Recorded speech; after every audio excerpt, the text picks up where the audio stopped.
हादग्याची भाजी म्हटलं की चवीला छान लागतेच, पण आरोग्याला पण ती खूप फायदेशीर आहे. तर आज बनवणार आहोत आपण हादग्याची भाजी, जी अजून चवीला चांगली होईल ह्या पद्धतीने बनवली तर.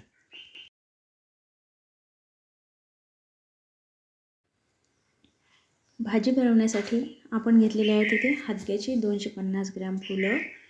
ह्याचे खालचे देठ काढून टाकलेले आहेत आणि ह्या पद्धतीने पाकळ्या बनवून घेतलेल्या आहेत. मधल्या दांड्या पण मी घेणार आहे, तुम्हाला हवं असल्यास घ्या किंवा साईडला ठेवल्या तरी चालेल. आणि हे देठ काढून टाकायचे खालची, थोडीशी कापून घ्यायची, खूप बारीक नाही कापायची. एक कांदा आपण बारीक चिरून घेऊयात. कांदा चिरून झाल्यानंतर थोडीशी लसणाची पात मी बारीक करून घेणार आहे, तुम्हाला हवे असल्यास घाला किंवा नाही घातली तरी चालेल. त्यानंतर 2 ते 3 कढीपत्त्याची पानं आणि थोडीशी कोथिंबीर बारीक करून घेऊया. तर आता आपण इकडे गॅसवर कढई ठेवलेली आहे, त्याच्यामध्ये घालूया 1 मोठा चमचा तेल. त्याच्यावर 9 ते 10 लसणाच्या पाकळ्या, 1 हिरवी मिरची कुटून घातली आहे, कढीपत्ता घातला आहे, जिरं घातलं आहे अर्धा चमचा आणि 1 बारीक चिरलेला कांदा घालूयात. कांद्यासोबतच लसूणची पात घातली आहे. आता हे कांदा आणि लसूण भाजत आल्यानंतर ह्याच्यामध्ये अर्धा चमचा हळद आणि 1 चमचा लाल मिरची पावडर घालूया. 1 बारीक चिरलेला टोमॅटो घालायचा. टोमॅटो छान शिजू द्यायचा. छान नरम झाला टोमॅटो, व्यवस्थित शिजलेला दिसतोय. तर ह्यावेळी ही फुलं बारीक केलेली घालायची.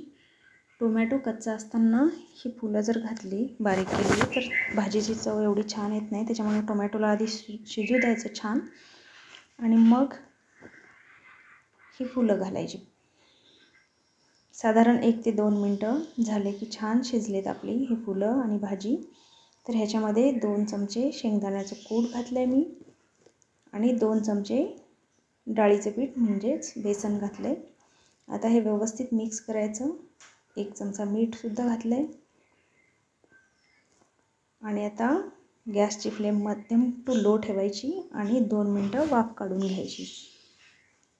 खूप सुंदर लागते ह्या पद्धतीने बनवलेली ही भाजी. वरून कोथिंबीर घालूया. तर बघा एकदम चवदार, एकदम हेल्दी अशी हादग्याच्या फुलांची भाजी तयार आहे. तुम्ही ह्या पद्धतीने एकदा तरी करून बघा, खूप सुंदर लागते. तुम्ही भाकरीसोबत खा किंवा पोळीसोबत खा, खूपच टेस्टी बनलेली ही भाजी आहे आणि हेल्दी तर आहेच. तर ह्या पद्धतीने भाजी बनवा आणि खा. धन्यवाद.